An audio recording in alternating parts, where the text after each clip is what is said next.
placed her in her room, she was not alone. With my own hands, I killed her. Starring Boris Karloff, the Terror. His evil mystic powers go beyond man's wildest imaginings.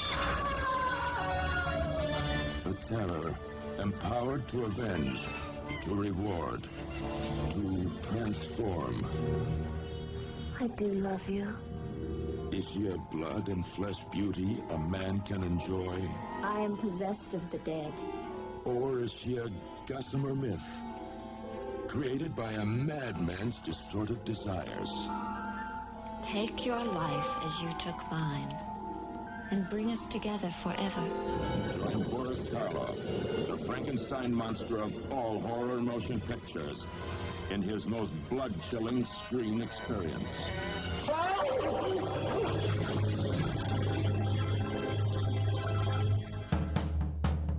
We're not talking about actors. We mean a real monster. I brought her back. She'll live and I'll get her another body. They're gonna kiss me, but don't let anyone see me like that. Please, Doctor, help me! Biologically speaking, it's of primary importance that man should want to mate. Hey, that You don't get all your kicks from surfing, do you? We want to be free to ride our machines without being hassled by the man. And we want to get loaded. You think you're gonna make a slave of the world? I'll see you in hell first! The American International Podcast. Are you ready? Hello and welcome to the American International Podcast. I'm Cheryl Lightfoot. And I'm Jeff Markin. And today we're talking about The Terror. The Terror from 1963. Directed by one of our favorite AIP directors, Roger Corman. And this one starring Boris Karloff and a young Jack Nicholson.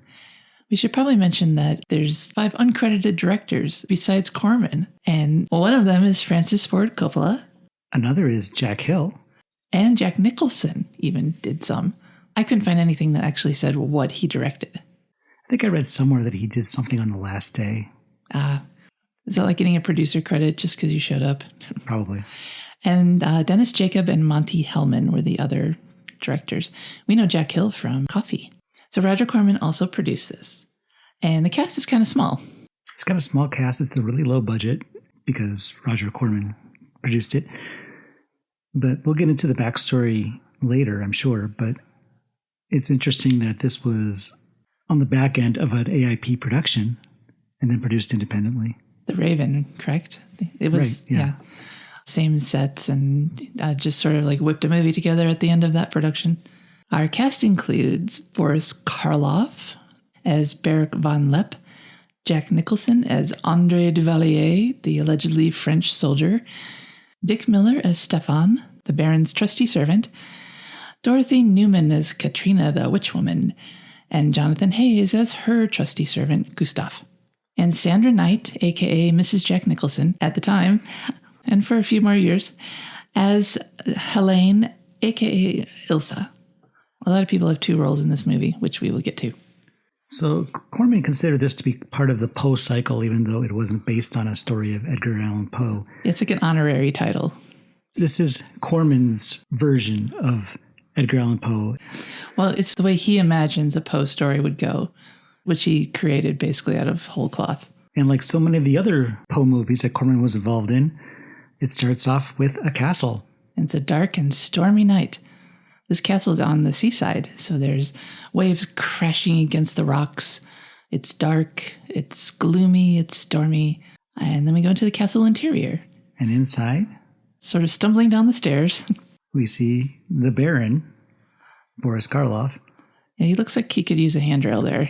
He's not having an easy time of these steep castle steps. And he crosses the floor and goes to a doorway and starts pulling on a pulley and opening what looks like a dungeon-type door. Yeah, it's like a gate to keep out the marauding armies of the enemy. So he pulls that up. He goes down a dank passageway. Which he opens by twisting a candle. Yeah, this is like real Scooby-Doo stuff here. He opens up a secret passageway and then goes down into a crypt. He's following a trail of blood. Yeah, there's just like, it looks like paint spilled, honestly. And at the end of that trail of blood, dun dun dun, a decomposed body jumps out at him. Yeah. Along with the title, The Terror. the terror. Yeah, this is like a real Halloween haunted house stuff here. And then we have some animated opening credits. There's like a guy sitting there who turns out to have a skull for a face. There's a bird flying that turns into a person, maybe. A little foreshadowing into our story here. Jack Hill wrote the screenplay to this, and I noticed at this point. So he's doing double duty here. So the credits finish, and we're in daylight times now. And we see André Duvalier, a.k.a. Jack Nicholson, riding a horse along the beach. Yeah, he's not looking too good. The sun's beating down on him. He doesn't have anything to drink. He's way overdressed for beach weather. He pulls out, I don't know if it was a timepiece or a watch or something. It's a compass. That's what I thought. It's going haywire. He looks up at the sun directly above him. Right, so he doesn't know which direction is which because, you can't follow the sun. That makes sense. It's a compass then. Yeah, so his compass is sort of demagnetized here. And since it's useless, he just tosses it away, just in time for him to faint and fall off his horse. Yeah, some time passes, I guess, because he wakes up on the beach when the tide comes in and gives him a slap in the face. Goes up his nostrils. And he starts looking around. Eventually, he sees through the rocky shore, there's like a keyhole rock, a big rock with a hole in the middle, big enough for a person. And he sees a woman standing inside the keyhole. And he calls out to her. And he explains that he was separated from his regiment and asks if she has any drinking water because he's very thirsty. Yeah, and you have to imagine this in Jack Nicholson's voice in the most, like Jack Nicholson-y way you could say it. It's really not period appropriate the way he speaks. It's definitely not a French accent. Oh, no, not even close. It's not even like that pretend Atlantic accent that, actors do when they're trying to kind of cross the ocean and sound like they could be somewhat foreign. It's not even that. It's nothing. He sounds like I don't know where he's from, but it sounds like just standard American. The woman doesn't answer him, but she silently leads him to a drinkable mountain stream. Yeah, it's clear water from the mountains. And so he scoops up some. I guess he only needs like one mouthful. Because then he tries to find her, but she's gone. Well, he goes to thank her, and he turns around, and she vanished. She has a tendency to do this, we will see. Yes. And I think he decides in this moment that he will stalk her forever after this. He eventually finds her, and tells her that he's a weary, disillusioned soldier. I'm a weary, disillusioned soldier. She's at a well trying to get water, I guess, and he basically gives her a hard time for not sticking around for him to thank her. She does let him know her name. It's Helene. And she says she wants to show him something. So she takes him on a tour of the, I would say castle grounds, but it's really just like the beach and surrounding areas. There's like a koi pond. There's more beach. There's like trees. It's just like a nature walk. And she leads him to that opening in the rocks. Yeah, she goes in and he's trying to warn her away, but she doesn't listen. She never listens.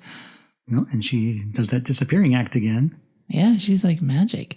And he tries to follow her, and he's kind of getting overwhelmed by the surf. And by this bird that started attacking him. Yeah, this dumb bird starts pecking at him. And basically, it kind of forces him under the water, and then he drowns. The end. The end. No, not really. Once again, he wakes up, after his troubles. But this time he's in a new place. It's kind of a cottage, and there's an old woman staring at him. But he first hallucinates that it's Helene looking at him, and then it kind of like resolves itself into this sort of homely old woman.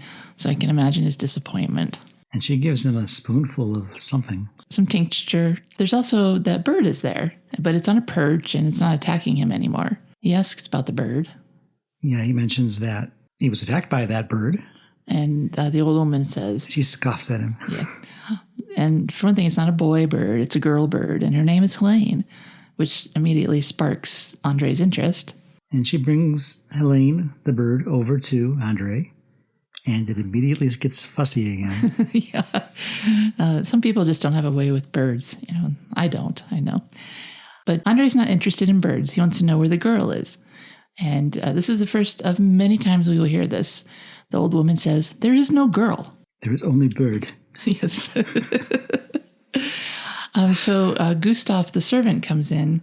He doesn't talk much, ever, but he doesn't talk at all here.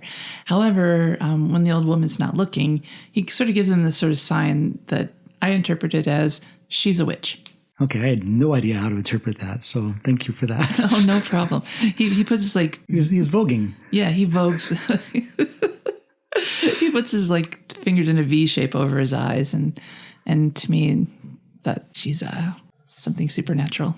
So later that night, we see André outside, and he finds Helene again, the girl. Yeah, she always turns up, just never when he wants her to.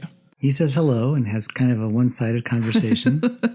But it works because she kisses him. Yeah, he thought she drowned, and she's still not talking, except she uses her lips for something else. Then she runs off. But he sees her run off this time, so he follows her. Yeah, he's chasing her kind of hither and yon. She's just sort of like strolling, and he's running, but he can't catch her. And then Gustaf shows up out of nowhere and stops him. Yeah, because he's about to step into that thing we all feared as kids, but turned out to never really be a problem in this world. Quicksand. Yeah. There's like a foot-sized patch of quicksand there that Gustaf interprets as her attempt at murdering him by leading him into that. And Gustaf tells André that Helene is possessed and her will is not her own. Yes, she's not in her right mind. But if he wants to kind of get to the bottom of this and help her, the answer can be found at Baron von Leppe's castle, which we've already seen at the beginning of the movie. And he also mentions the name Eric. Yes, without any further, like there's no context, but yeah, we have to, there's some mystery involving a person named Eric.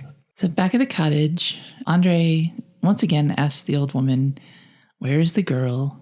And once again, she is adamant there is no girl. He wants directions to the castle. She won't give it to him. So he starts to explore on his own, looking for the castle. I mean, it seems like it's pretty obvious. It's like the biggest thing on the horizon, isn't it? She does ask him, don't rat me out to the Baron, though. She doesn't want him to mention her, that, he's with her and knows where she is. So André and his horse find the castle because, again, you can't miss it. Yeah, it's not like a grain of sand on the seashore. And they're heading along the beach toward it. But before he gets to the castle, he's walking down a path down the mountain, and all of a sudden some rocks start falling, and then like a lot of rocks start falling, and it kind of spooks his horse. But he's okay. And André sees Helene in the window of the castle and runs up to knock on the door. He kind of bellows hello at her. He's not very subtle, and he doesn't really have an inside voice at all. And he demands entrance by the government of France. Oh, yeah, he's kind of pulling that old... you must quarter soldiers in a time of war trick. And surprisingly, the door is answered by the Baron. Yeah. What good is having a butler if... Yeah, you have to get your own door? You have to answer your own door. Especially when you're having that much trouble walking across the floor. Maybe he was right there. He must have been right there. It sounded like it was a long wait. Maybe he was getting ready to, look for the newspaper or something. So the Baron answers the door. You rang? And he seems cordial enough. But he doesn't want to admit him. He's persistent enough that he gets in and they start to talk, and the Baron even offers him some cognac. Yeah, because this is a great time for them to trade backstories. André's backstory is that his father was the Count Duvalier, and his dad got his head lopped off in the French Revolution. And he asks about Helene, of course. He thinks she's upstairs. Because he had seen her in an upstairs window. Right, she's always popping up. But von Leppe, like the old witch woman, denies her existence. And he says that André is the first visitor to that castle since the turn of the century. You're doing your Boris Karloff accent. Better you than me. That's the only word I can say is castle. Castle. Von Leppe tries to prove that Helene is a figment of André's imagination by pointing to a painting on the wall that is supposedly the likeness of Helene. I don't think it is, but André does. But he tells him to read the inscription on the painting. And apparently it's like 20 years old. And as it turns out, it was the Baron's late wife, Ilsa, not Helene, that André's been seeing all this time. That evening, André's horse is penned up and seems a little anxious. Yeah, it's not storming or anything, but something spooks the horse, and he busts out of the stables, and he's gone forever. He's gone, and we never see him again the rest of the movie. That's why he didn't get a credit in the film. In his room, André is looking at a drawing of Helene. He drew it. He's trying to prove that this is the chick I'm looking for to everyone he sees.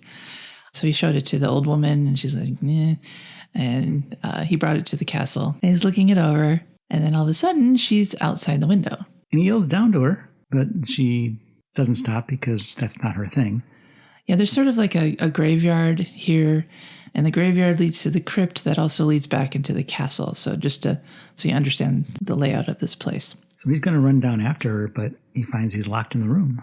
Yeah, something locked him in from the outside, which the locks are usually on the inside of the door. So he goes to grab his gun, and while he's doing that, somebody is playing a sound effects album inside his door. That's what I wrote down, too. It's a haunted house record. Ooh. The door is unlocked now, so he's able to go out, and he starts exploring, looking around, trying to find Helene. One thing I want to point out is Jack Nicholson, great actor, legendary. But in this movie, he has like resting dumb face. Every frame where he's not actively engaged with somebody, he just looks really stupid. I'm sorry. It had to be said. So he's looking around the castle and eventually makes his way outside, and he finds a doorway to the crypt. Is that the one near the cemetery, near the graveyard? Yeah, and it says Ilsa von Leppe. It's the door to her mausoleum. I don't know. It's really confusing how this is all laid out. It's the outside door to the crypt, which is beneath the house. Right. It's like the back door. I hope when I get buried someday that my grave has a back door as well. But he's not looking for Ilsa. He's looking for Helene, so he just looks around some more. Yeah, there's a lot of creaky noises, but there's really nothing to see. And someone's doing their best haunting here, but nothing turns up. So I guess he gives up because he goes back to his room. As he opens the door, there she is. Her face is right there, and he's startled. Yep. After she spooks him, though, she's gone. She's gone again. But his drawing of her is now torn in half. I guess it was Stefan, Dick Miller, who was doing the creaky noises and locking the door and stuff because he tells Baron von Leppe that he had been shadowing him. Baron von Leppe would like André to leave, but he's too brave to be scared away by creaky noises and spooky tricks. They want to make him want to leave, but they can't force him out, so they have to try something else. So André goes back down to the outside crypt door, and Stefan catches up with him there. Yeah, he's pissed. He's a little aggressive. Yeah, he's angry at André for intruding on the dead and the living. He reiterates that there is no girl, so his search is pointless. And, oh, by the way, your horse is gone. But he's going to go get a new one. Yeah, because you should be going. So this, I thought initially that they had done something to make his horse run away, but that's really contrary to what they would like. So it's the other supernatural forces at work that scared the horse. André mentions the name Eric, and he's very fascinated by Stefan's reaction to that name. Right. Not that anybody says anything, but it stops him in his tracks. So he knows that he hit a nerve there. So André goes back up to speak with the Baron, and the Baron explains about Ilsa. It turns out that she was having an affair, and the Baron himself killed her 20 years ago. Yeah, he actually guessed that she died violently. So I guess he's kind of buying into this whole haunting thing. André asks for more details about Ilsa. Von Leppe obliges. He says that she's his second wife after his first wife died. Kind of got with this peasant girl and kind of brought her up above her station. But then he went off to war and left her alone. And then while the cat's away, the mouse did play. And he came back to find her in bed with somebody else. And he believes that this girl is the ghost of Ilsa. Right. And that was 2 years ago, and he's been tormented by these visions ever since. And the only thing that will release him from this torment is death. Now, André's reaction to this is kind of interesting because he's seen this girl too, but André thinks the Baron is just off his rocker. Right. While André believes, though, that he's perfectly in possession of his faculties. But the Baron thinks they're probably both mad since they were seeing the same thing. Yeah. Well, if not now, soon. Okay, so Gustaf is back. He comes up the cliff to talk to Helene/Ilsa. She seems confused. It's like she doesn't know which one she is either.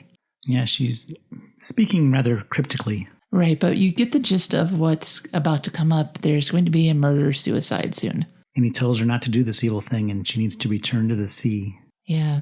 And we learn that the old woman is behind whatever is going on here. Oh, yeah, definitely. Strings are being pulled. So Stefan somehow has figured out that, I think André gave it away, that he was with the old woman, and Stefan went to investigate. So he finds the cottage with the old woman, and she's doing some sort of like kaleidoscope magic where she's got this multicolored lantern and she's spinning it around, and she's kind of mesmerizing Helene. Yeah, she's using some sort of a witchcraft / hypnotism ritual.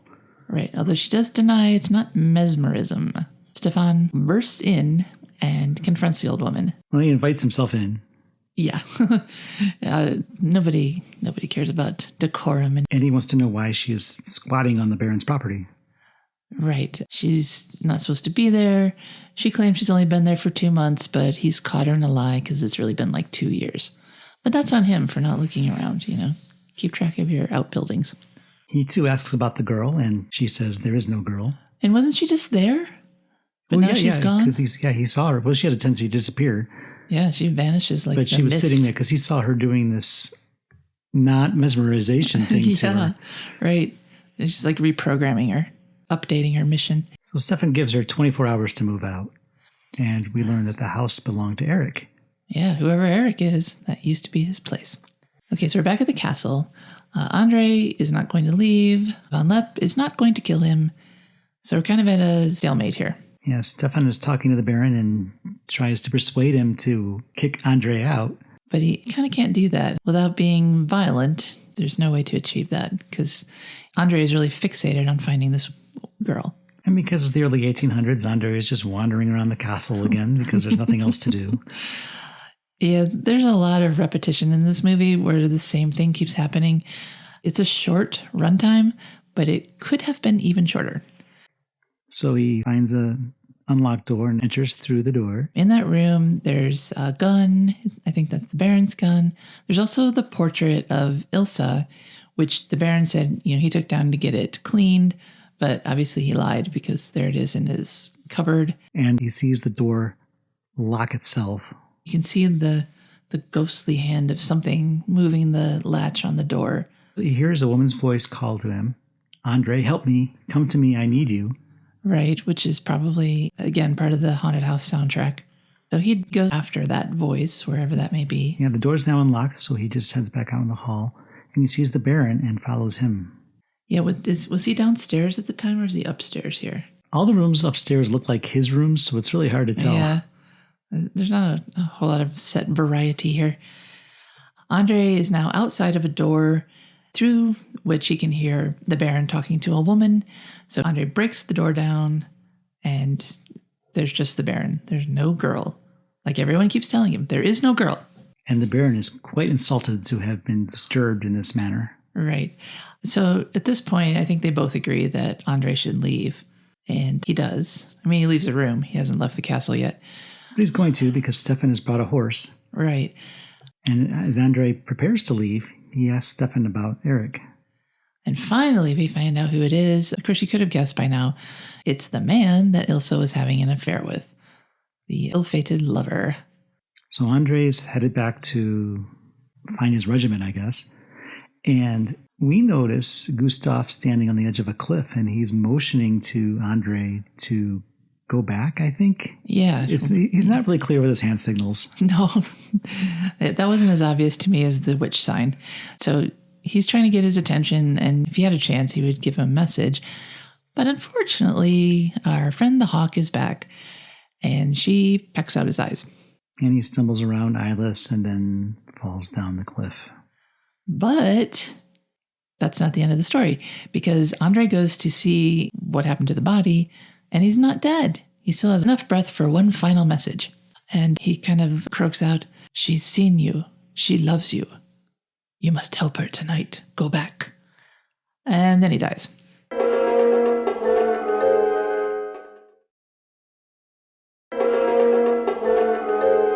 So André realizes that to release her soul, he must return to the castle. Ugh, just when you thought it was over. So he goes back to the crypt. I don't know from which direction. He probably came from the graveyard entrance this time. Yeah, he knows where it is now. So. Yeah. So he goes down there and he finds her, and again they kiss. She says she's been waiting for him.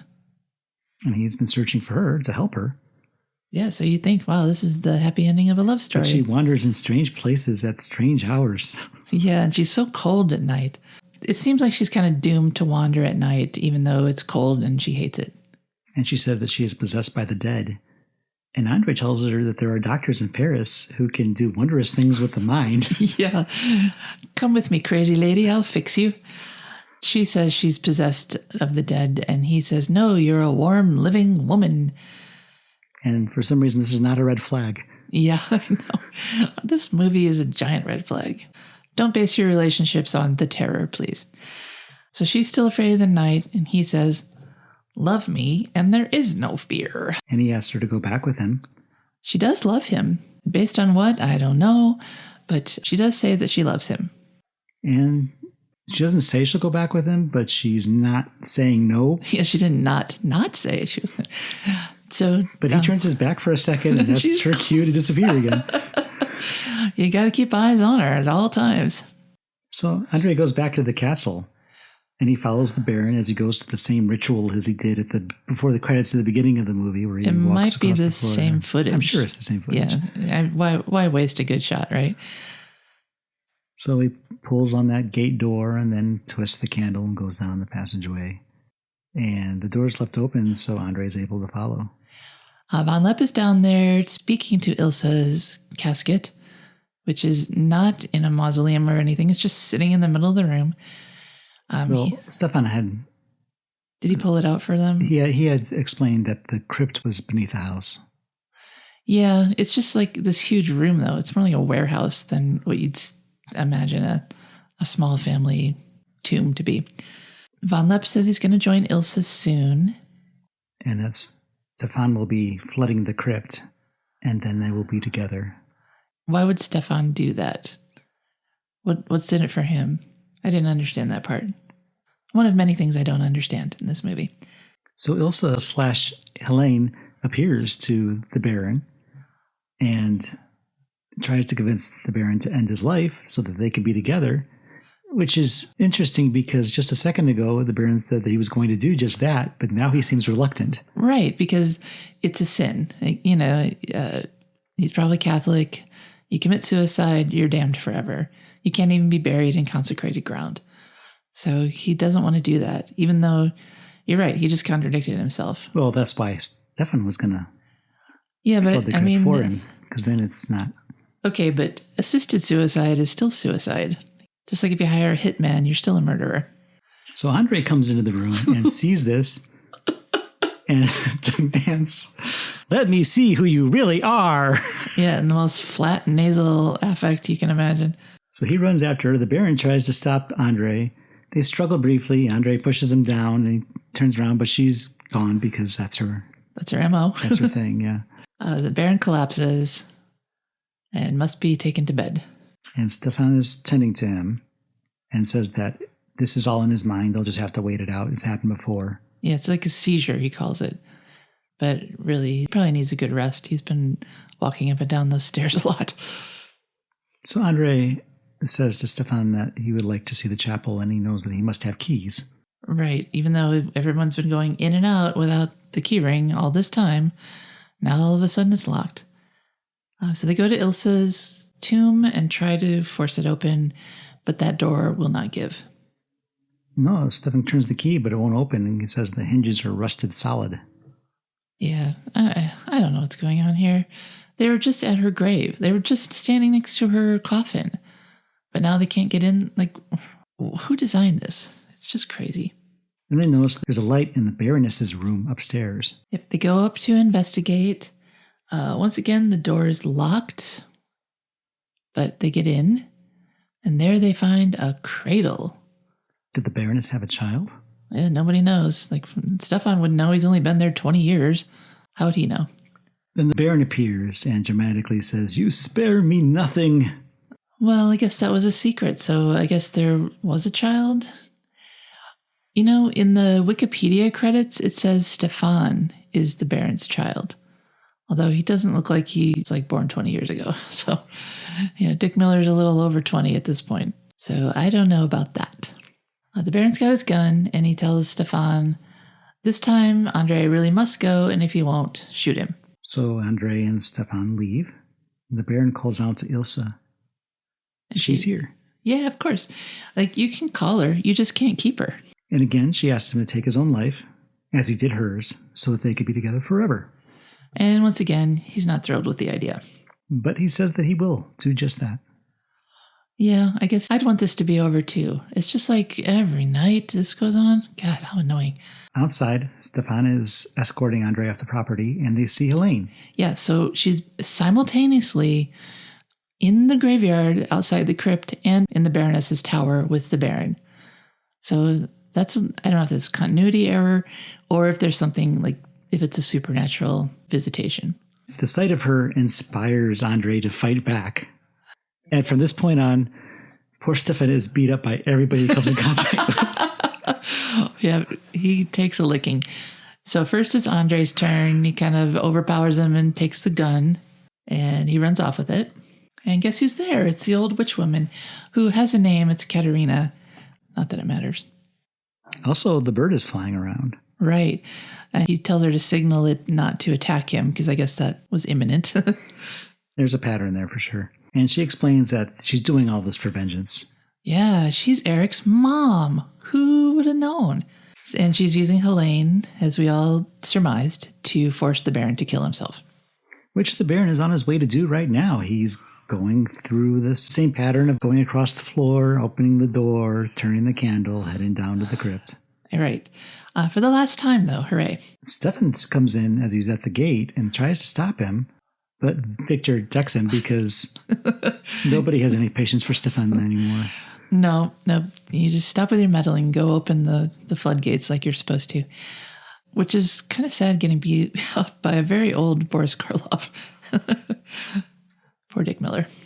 So Stefan heads back outside and try to get help, and he's immediately accosted by André, and the old woman is with him. Stefan tells them that the Baron is on his way to the crypt, and Katrina is overjoyed because the Baron is going to kill himself and Eric is avenged. However... Plot twist, Eric's not dead. To avoid being punched again, Stefan reveals that the Baron is actually Eric. Yeah, okay. Explain this one to me. So, Katrina, the witch woman, is Boris Karloff's mother. In real life, she's 26 years younger than him. I think they just pulled this out of their butts at the last minute when they needed to. Well, she's a witch. She probably does all that witchy stuff to make her appear younger. Younger? She looks old. They look like they're peers. But yeah, surprise, surprise. Eric has been pretending to be the Baron all this time because it was really the Baron that got killed by Stefan, right? Yeah, the Baron killed... Ilsa. Yeah, the real Baron killed Ilsa. And Stefan killed the Baron. And Eric went nuts immediately and assumed the role and in his mind became the Baron. Yes, and then he aged 40 years. That's the only way this makes sense. But I guess, the Baron had said in the beginning that he hasn't left the castle in 20 years. And obviously if he had, people would know that it was Eric and not the Baron. Because there's 9 people in this village. I mean, you can't hide from everybody. Okay, so it's back to the crypt. Now that the plot twist has been revealed, it's a big oopsie because she's about to engineer the murder of her own son. So everybody wants to stop it now. Except maybe Stefan. I don't know. I don't know where his loyalties lie. So André and Stefan rush inside and head back to the crypt to try and stop Eric the Baron from killing himself. But the passageway with the twisty candle thing has been locked from the inside and they can't get in. So Stefan's going to stay and work on that. Andre's going to try and get in through the back door through the chapel. Right, and he feels like Katrina should join him, but she cannot join him because it's consecrated ground and she's not allowed to stand on it. She has made her pact with another. Yeah, so she's apparently to get all these witchy powers, she's made a deal with the devil, and he does try to drag her in. She runs away, she gets hit by lightning, and bursts into flames like a Ford Pinto getting rear-ended. And down in the crypt, the Baron is opening the coffin, and Ilsa's voice is encouraging him. Yep, do it. No, she didn't say that. Stefan is still trying to pry open the passage door. Yeah. There's 2 ways into this place at least, and they're both blocked. I don't think so. And the Baron starts opening the door to let in the sea. Yeah, there's like a third door. Porthole? I don't know. But that one shouldn't be open because the ocean's right there. Right, yeah. What's the point of that? Like one time I might want to make a swimming pool in my basement, so I'm going to put this door here. So Helene/Ilsa asks the Baron to look at her in the coffin. She's like got a red cloth over her face. He pulls it aside and he screams at the sight of her decomposing body. Yeah, she's all gross and green and stuff. And she calls him Eric. So she knew. Even though we all just found out and she's just Katrina's puppet, somehow she knew. So something's weird about her. She is not of this world. She's of the night. And she attacks him as the waters start flooding in. She doesn't try very hard. She's trying to strangle him, but there's a sort of a tepid struggle here. But the water's coming in, and that makes everything more difficult because they can't really get out of each other's way. Stefan made it in because he dives in to try and split up the fight. Right, so now there's 3 people splashing around in here, half-heartedly trying to kill each other. And while this is going on, André is still wandering through tunnels trying to find his way to the crypt. Take the long way, buddy. And with all this water coming in, the walls are starting to crumble. Right, and these castle bricks float. So it's styrofoam. This kind of reminded me of House of Usher, where you see the crack in the wall and you know the house is coming down. That doesn't happen here, but it just seems like it's foreshadowing that this whole place is about to crumble into the sea. André makes his way to the crypt and dives in to try and save Helene. He grabs her body, takes her upstairs away from the flood. Everybody else is gone by now. Yeah. They must have perished in the water. Right. Really thinned out the cast here. So now we're on the surface with André and Helene. He leans her up against a tree, and he says she's free, and he kisses her. And then she starts to decompose in front of him. You could say decompose, or you could say that she sort of like melts into a pool of Maybelline. I mean, it just looks like a whole bunch of foundation oozing off her face. Well, either way, André looks totally disgusted that he just kissed her. I bet her breath was really bad too. But okay, so she melts. He just stands there looking at her, and the hawk flies away. The end. Yep, that's it. Yeah, there's nothing more to say. These movies, they have such abrupt endings, and there's like no, like Amazing Colossal Man, you know, it's like tragic thing happens, the end. Like we like a little more resolution these days to our movies. We have to process our feelings.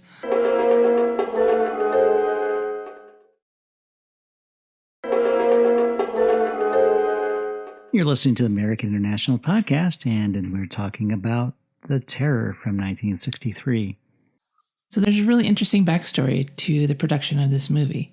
Yeah, as we mentioned earlier, they started filming it on the tail end of The Raven, which starred Boris Karloff with Vincent Price and directed by Roger Corman. And Corman had this idea that he could use these existing sets and maybe swing another movie out of the little time that he had available. Jack Nicholson was in The Raven too. Yes. So, yeah, it seems like everybody was already on set. They didn't need someone to play Helene, and it was Nicholson that encouraged Corman to hire his wife. And Corman had worked with her before because she had appeared in the Tower of London.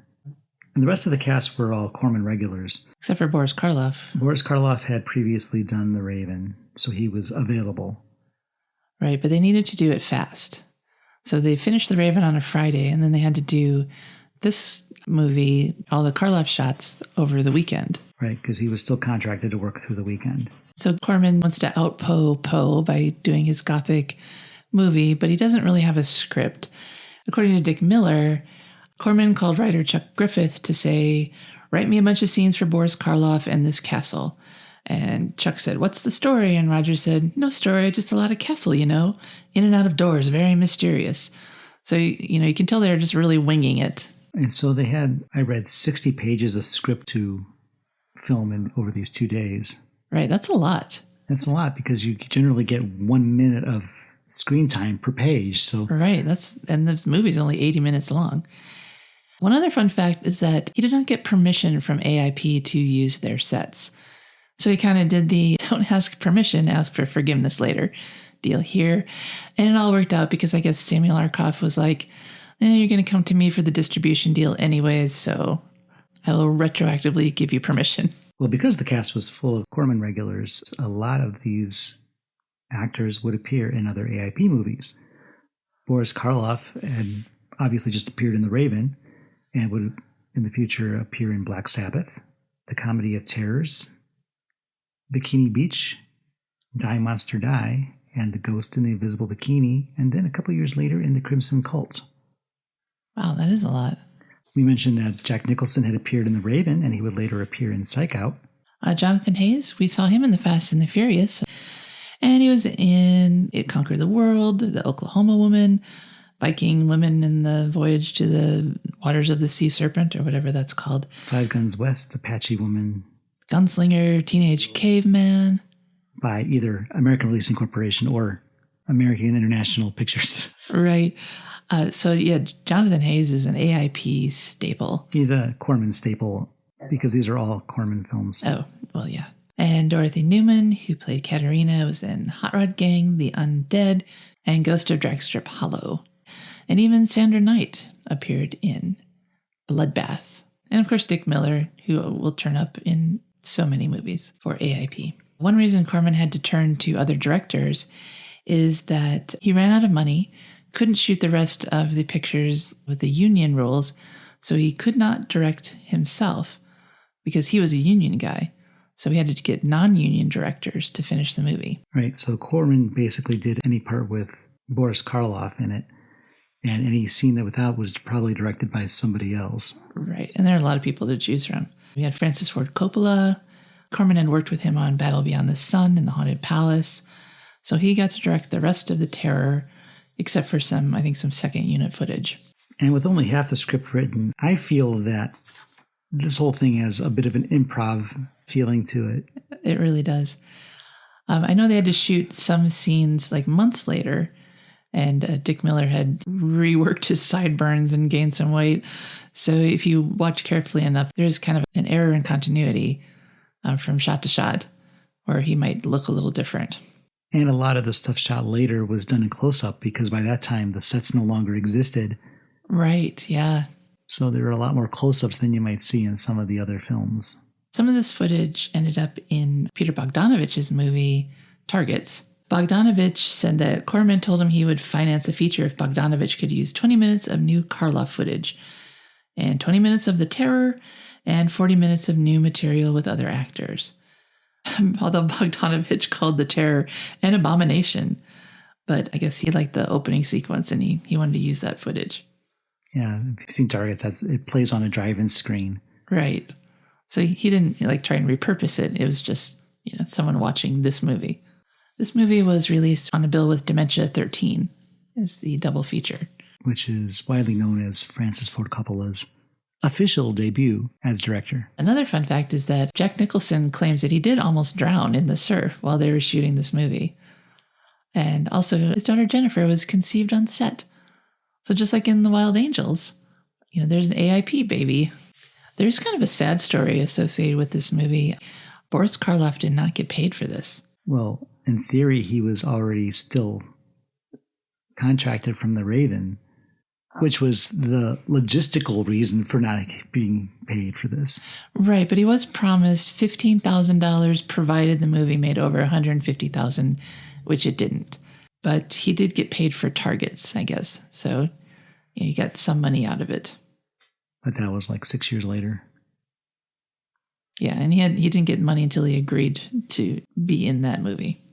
So Cheryl, what did you think of this movie, The Terror from 1963? Boy, this was a slog. It was hard to get through, especially watching it more than once. It's so repetitive. It's basically got one plot point. Boy meets girl, girl's a ghost. Boy loses it. Trying to get her to stop haunting the castle. And it's just the same thing over and over again. And Jack Nicholson's accent is laughable. There is no accent. Well, his natural accent. It's so out of place. Everything is so out of place here. It just seems like if they had set it in modern day, then they wouldn't have cool castle to shoot in, but they could have made a more believable modern day story here. But trying to set it in 1800 France, I mean, geez, at least set it in England. I mean, so everyone's speaking English. I don't know. I'm not very high on this film. On our AIP scale, where A is awesome, I is intermediate, and P is pathetic. I hate to say it, but it's kind of a P for me. Wow. Yeah, I don't think I've ever done that before. Like, I like to give these movies the benefit of the doubt. We love AIP, but I don't know. This one looks like it was just hastily thrown together. Well, it was, except it was also Corman's longest production because of the way it was shot. Yeah. So you don't get that vibe from it that like this is something that he's been crafting for a long time. You get the, hey, let's put on a show. We have 2 days. Well, if you compare it to the Beatles song, You Know My Name, Look Up the Number. Which I did not. It's, the B-side to Let It Be. And it's something that the Beatles had worked on as a group for like 4 years. And just whenever they had spare time, they put little bits and pieces into this. And it's really, really strange. And it was almost their last single, the B-side to the last single. Yeah. And it's not really representative of the work the Beatles did as a whole. So it's like a hodgepodge. Yeah, and this is kind of the same thing because, multiple directors done over a series of months. It's like people doing a movie in their backyards when everybody's together. Okay, we'll shoot some stuff. Yeah, and the scene with Stefan finally explaining who Eric was, that was shot like last. That's when they're like, oh, wait, this doesn't make any sense. We need some kind of explanation. And they just kind of shoved that into the climax there in an attempt to make it make sense because it didn't make sense. And like I said, it still doesn't make sense. It makes sense, but barely. If you tried to pick it apart, it probably wouldn't be too hard to find some inconsistencies. I was trying to pick it apart and I did find inconsistencies. All right, so what do you rate it?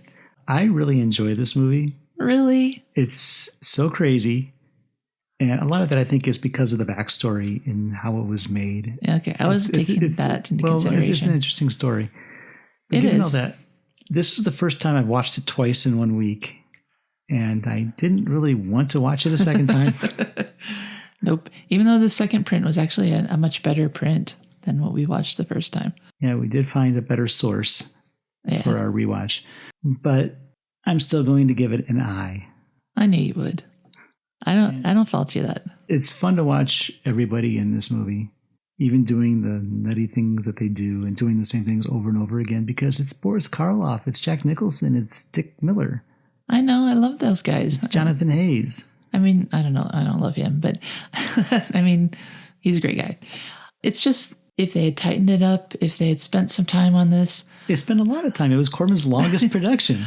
If they had spent quality time on this movie, I think I could bump it up at least 1 grade. But it feels like it's a first draft. That's how it feels. And it needed to be tightened up and toned up and obviously not possible under the circumstances. But maybe, next time, don't just do a movie on a whim. Put some planning into it. I'll concede that. But still, it's the craziness of this movie that I enjoy. I just don't recommend watching it more than once in a while. Okay. Well, neither do I. I guess that wraps it up. I'm Cheryl Lightfoot. And I'm Jeff Markin. And until next time, we'll meet you at the drive-in. Follow the American International Podcast on Instagram, Twitter, and Letterboxd at AIP_pod and on Facebook at facebook.com/American International Podcast. The American International Podcast is produced and edited by Jeff Markin. A man whose mind is distorted by hatred. And Cheryl Lightfoot. A girl hungry for too many things.